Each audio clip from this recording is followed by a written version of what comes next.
My girlfriend cheated on me with 3 men, then told her family. His toxic family drove me to it at Sunday dinner. I stayed silent. Then I showed her parents the text thread. She'd been planning the affairs before even meeting my family. When her mother asked her to leave her house, I'm still not sure why I'm writing this except that my therapist said sometimes putting the whole thing down, start to finish, helps your brain stop looping it at 3 a.m. So here it is, messy and long and probably way more detailed than anyone needs. But this is how it actually happened. I'm 30M. My ex is Amanda. We were together a little over 3 years. Lived together the last year and a half in my apartment. My name on the lease? I thought we were stable, boring in a good way. Planning vacations instead of drama. That kind of relationship. Or at least that's what I thought until 2 weeks before everything blew up when she was in the shower getting ready for work. And her phone started buzzing nonstop on the bathroom counter while I was brushing my teeth. I wasn't snooping. I swear, the screen just lit up, and I saw a preview from someone named Mark that said, "Can't stop thinking about Wednesday night." And my stomach dropped in a way that felt almost physical, like someone had kicked me from the inside. Wednesday nights were when she supposedly had late client meetings at her PR firm. I stood there staring at that message, telling myself I was being paranoid, that there had to be an explanation, co-workers joke, clients flirt, whatever, but my hands were already shaking when I picked up her phone. Face ID wouldn't unlock because of the steam, but I knew her passcode. She'd never hidden it from me. Because why would she?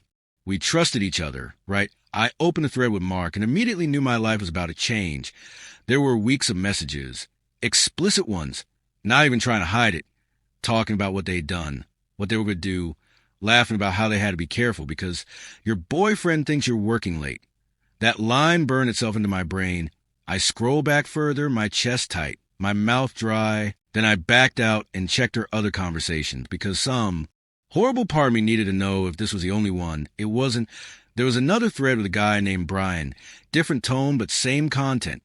Different nights. Fridays, apparently. Then a third one saved as just T. Later found out his name was Tyler. Tuesdays. She had a whole schedule, a rotation. Like this was a part-time job. She managed better than her actual one. The oldest messages went back 8 months. 8 months of lying to my face. Sleeping next to me, letting me plan a future with someone who was living a double life. I felt sick, but also strangely calm, like my brain shut down the emotional part to keep me functional. I forwarded everything to my email, screenshots, message histories, timestamps, voice notes, because some instinct told me I'd need proof. Then I deleted the sent emails from her phone. So she wouldn't know I knew yet. Put the phone back exactly where it was, finished brushing my teeth. She came out of the shower smiling, asked what I wanted for her. Dinner. I said pizza. We ordered pizza, ate it on the couch, watched a dumb show, went to bed. She fell asleep curled against me like nothing was wrong, and I stared at the ceiling wondering how someone could lie this easily. My original plan was simple: confront her privately that weekend, show her what I found. And it cleanly, no drama, no spectacle. But then Sunday happened. Her parents host this monthly family dinner. Her mom, Linda, dad, Robert, younger brother, Jake, sometimes an aunt. I actually liked her family a lot. Her dad and I talked sports. Her mom always sent leftovers home with us.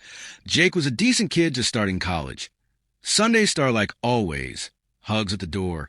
Her dad handed me a beer, noise and laughed in the kitchen. Dinner was roast chicken, mashed potatoes, green beans, normal, safe. They asked about work, about my mom's recent surgery, minor. She was recovering fine. Linda asked about holiday plans. Amanda casually said we'd probably do my family for Thanksgiving this year. Everything felt surreal, like I was watching a movie of my life where only I knew the ending. Then Amanda put her fork down and said, "Actually, Mom, I need to talk about something," and the tone shift was immediate. The table went quiet. She didn't look at me, just stared at her plate, and said she'd been struggling in a relationship and needed to be honest about why. My heart started pounding because I had no idea what she was about to do.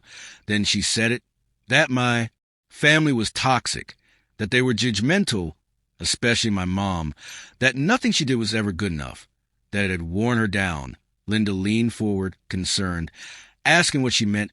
Amanda started crying real tears, saying she tried so hard to fit in, that she felt constantly criticized, and that it had pushed her to make mistakes. Her dad asked what kind of mistakes, And she said she'd been talking to other men for emotional support because she felt lonely and undervalued. She was careful with her wording. Made it sound like texts and feelings, not sex. And she said my family had poisoned our relationship. Everyone looked at her with sympathy. Then they looked at me, waiting for me to argue or deny it. And something in me just went quiet. I realized in that moment that she wasn't just cheating. She was trying to destroy my family's reputation to save herself. And that crossed a line I didn't know existed until it was crossed. So instead of speaking, I pulled out my phone and said, "Can I show you something?" Amanda's face went white, like all the blood drained out at once. I opened my email, pulled up the screenshots, handed my phone to Linda, and said these were messages from Amanda's phone. 8 months of conversations with 3 different men she'd been sleeping with, dates and times lining up with when she said she was working late or out with friends. Linda started scrolling, and I watched her expression change from confusion to horror. In seconds, Robert took the phone from her, jaw tight, scrolling silently. I pointed out that the first messages in each thread were from before Amanda had even met my family. So the timeline didn't add up. Then I said something I hadn't planned but felt necessary, that my mom brought Amanda soup when she had the flu, that my dad helped her move offices, that my sister drove her to the airport at 5 in the morning when her flight changed, and that none of that looked like abuse to me. The room was dead silent. Amanda started crying harder, saying I violated her privacy, that going through her phone was illegal, and I said maybe it was, but cheating for 8 months probably mattered more than phone etiquette at this point. Linda was still scrolling, shaking, and said, "Honey, you told this man you loved him." And without thinking, I asked which one. Jake whispered, "Holy shit," under his breath. Robert finally spoke, quietly but with an anger that filled the room, telling Amanda to get out of his house. She tried to explain, saying they were choosing me over her, and he cut her off, saying she sat at his table and accused another family of abuse to cover her own behavior, that there was nothing to explain. Linda handed my phone back to me without looking at Amanda and said she thought it would be best if Amanda left. Amanda stood there for a second like she couldn't believe it, grabbed her purse, looked at me like I was the villain, said we'd regret this, and slammed the door hard enough to rattle the walls. Nobody moved for a long minute. Then Robert apologized to me, said they had no idea. Linda kept crying, asking if Amanda had been saying these things to other people. I said I didn't know. Probably. I stayed another hour, them apologizing like it was their fault. Jake gave me an awkward hug when I left. Robert walked me to my car and said I didn't deserve any of this and that my family sounded wonderful. I drove home to my apartment, my name on the lease, her stuff everywhere but her gone. The next few days were quiet. She didn't come back that night, didn't answer texts, which was fine by me. I started documenting everything, printed screenshots, pulled the lease, gathered bills showing I paid most expenses, just in case. She showed up while I was at work a couple days later, my Ring camera. Caught her coming in and leaving with suitcases. When I got home, most of her clothes were gone, some kitchen stuff missing, her furniture left behind. There was a note on the counter accusing me of destroying her relationship with her family, violating her privacy, humiliating her to feel powerful, telling me not to contact her. I saved it with everything else. Then her friends started calling, saying I was abusive, controlling, that I hacked her phone and fabricated messages. One of them, her best friend, Sarah, called so many times I finally picked up. She accused me of editing screenshots, and I asked how I'd managed to fabricate 8 months of detailed conversations in a few hours' silence. I told her Amanda wasn't lonely. She was cheating. Sarah went quiet, said she didn't know what to believe, and I told her I was done defending myself. Blocked the number. Linda called me a few days later to check in, warned me Amanda was posting vague things online about toxic relationships and privacy violations. I said I figured that was coming. Work got awkward when a coworker asked if I was okay after seeing some of Amanda's posts. I kept it vague. She texted me from a new number asking to get her remaining stuff and telling me not to be there. I told her it was my apartment, and I wasn't leaving. She accused me of gaslighting and emotional abuse. Saturday, she showed up with 2 friends, packed her things while I watched TV, tried to take stuff that wasn't hers, including the coffee maker, which became the stupid symbolic battle. She took it anyway.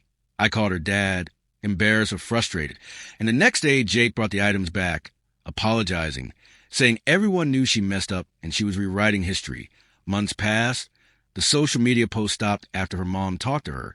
She moved in with friends and wore out her welcome. Her parents invited me to dinner. Just me. Her mom made lasagna. They tried family therapy with Amanda. She refused, saying they were enabling my abuse. They said they weren't choosing anyone, just responding to facts. We talked about signs we might have missed. I told them not to blame themselves. I started therapy, rearranged my apartment, bought a new coffee maker even though I got the old one back. Amanda tried to add me on social media. I blocked her. Her mom still texts recipes and dog pictures. Her dad invited me to a Super Bowl party I probably won't attend. And now, 2 months later, the anger has mostly faded into exhaustion and relief. I lost some friends, gained clarity, learned how easily people rewrite reality to avoid accountability. And that sometimes the truth hurts everyone but still needs to be said. I don't feel proud of how public it got, but I don't regret protecting my family. She chose to lie at that table. I just refuse to let the lie stand. I'm single, in therapy, rebuilding, not where I thought I'd be this year, but better than living with someone who could betray me and then blame everyone else for it. Better alone and honest and together and living a lie.